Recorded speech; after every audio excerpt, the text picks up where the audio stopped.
चंद्रपूर जिल्ह्यातील बेडगाव येथील सनफ्लॅग कंपनीच्या प्रदूषणामुळे ग्रामीण नागरिकांचे हाल होत आहे। गावातील पाणी पातळी खालावल्याने पाणी टंचाईचा नागरिकांना सामना करावा लागत आहे। प्यायला शुद्ध पाणी उपलब्ध होत नाही।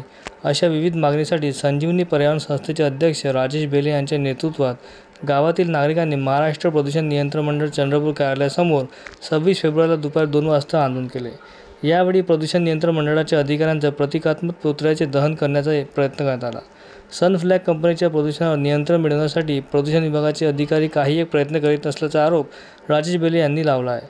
प्रदूषण नियंत्रण मंडळाच्या अधिकाऱ्यांनी निलंबनाची कारवाई करावी, अन्यथा आम्ही मुख्यमंत्री प्रधानमंत्री यांच्या पुतळ्याचे दहन करीत मोठे आंदोलन उभारू असा इशारा बेले यांनी यावेळी दिला।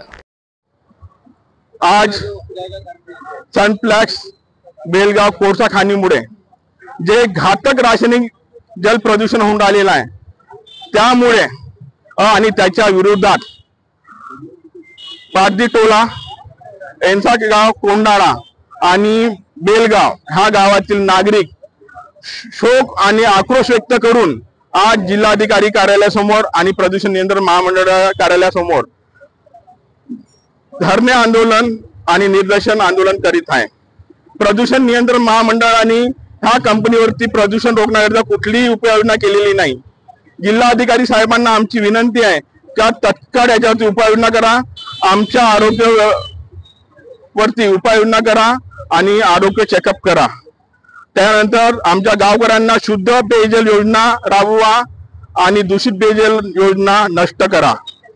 आणि प्रादेशिक अधिकारी तानाजी यादव आणि प्रदूषण नियंत्रण महामंडळाचे सदस्य सचिव ढकणे साहेब, मोडगरे साहेब व विश्वजित ठाकूर साहेब यांच्यावरती निलंबनाची कारवाई करण्यात यावी व आमच्या गावकऱ्यांना आरोग्य आणि जल हे आमच्या जीवनाचा अधिकार आहे, हे तत्काळ देण्यात यावे। अन्यथा एकनाथजी शिंदे साहेब, मुख्यमंत्री, पर्यावरण मंत्री आणि जिल्ह्याचे पालकमंत्री सुधीरभाऊ मुनगंटीवार जर आमच्या मागण्या नाही झाल्या तर आम्ही लवकरात लवकर यांचे पुतळा दहन करून आंदोलन करू।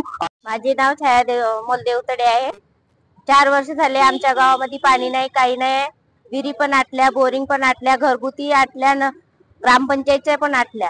ग्रामपंचायत मध्ये पण आम्ही नोंद केली, ग्रामपंचायत मधून इथं आलीच असन, पण इथल्या अधिकाऱ्यांनी काही आमची समस्या पूर्ण केली नाही। 4 दिवस झाले आमच्या गावाला पाणी नाही आहे, प्यायचं सुद्धा नाही, बाहेरचं सुद्धा नाही आहे। आमचं गाव हे चंद्रपूर जिल्ह्यात आहे का नाही आहे हे आम्हाला कळवून घ्यायचं आहे। आणि आमची समस्या एवढीच आहे का आम्हाला हे आज नाही तर उद्या 2 दिवसामध्ये पाणी पाहिजे।